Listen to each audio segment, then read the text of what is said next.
భారత్ బంద్ కు మద్దతుగా రైతులకు మద్దతుగా కాంగ్రెస్ పార్టీ రైతు సంఘాలు సిపిఐ సిపిఎం అన్ని కలిసి ఈరోజు ఆళ్లగడ్డలో రైతుల తరఫున ర్యాలీ తీస్తూ రైతులకు మద్దతు ఇవ్వాలని చెప్పి కోరడం జరిగింది.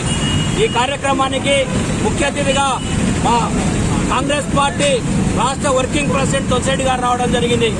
ఒకటే మనం నరేంద్ర మోడీ గారిని మేము ఒకటే కోరుతున్నాం, రైతు వ్యతిరేక చట్టాలను వెంటనే రద్దు చేయాలని చెప్పి నరేంద్ర మోడీ గారిని మేము కోరుతున్నాం.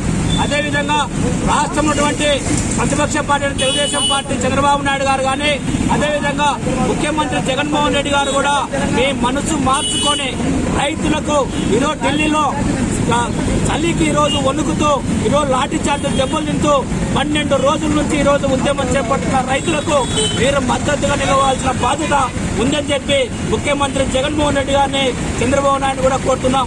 మీరు ఈడేమో మీరు కుస్తీ పడతారు, ఢిల్లీలేమో మీరు బాయ్ అని చెప్పుకుంటూ ఈరోజు నరేంద్ర మోడీకి కొత్తగా మాట్లాడనేది స్పష్టంగా అర్థమవుతుంది. ఇప్పటికైనా కానీ మీరు మనసు మార్చుకొని రైతులు చేసే ఉద్యమానికి మీరు మద్దతుగా నిలవాలని చెప్పి మేము కోరుతున్నాం. అదేవిధంగా నరేంద్ర మోడీ గారు ఈరోజు రైతు వ్యతిరేకంగా ఈరోజు కార్పొరేట్ శక్తులకు ఈరోజు కొమ్ము కాస్తూ ఈరోజు రైతు చట్టాలను తీసుకురావడం జరిగింది. అదేవిధంగా ఈరోజు విద్యుత్ సంస్కరణలు కూడా ఈరోజు ఉచిత విద్యుత్ కాంగ్రెస్ పార్టీ ఆనాడు ప్రవేశపెడితే ఈరోజు ముఖ్యమంత్రి జగన్మోహన్ రెడ్డి గారు ఈరోజు ఉచిత విద్యుత్ తీసేసే పరిస్థితి ఏర్పడింది. కాబట్టి వెంటనే ఆ ఉచిత విద్యుత్ కూడా కొనసాగించాలని చెప్పి కూడా కాంగ్రెస్ పార్టీ డిమాండ్ చేస్తుంది.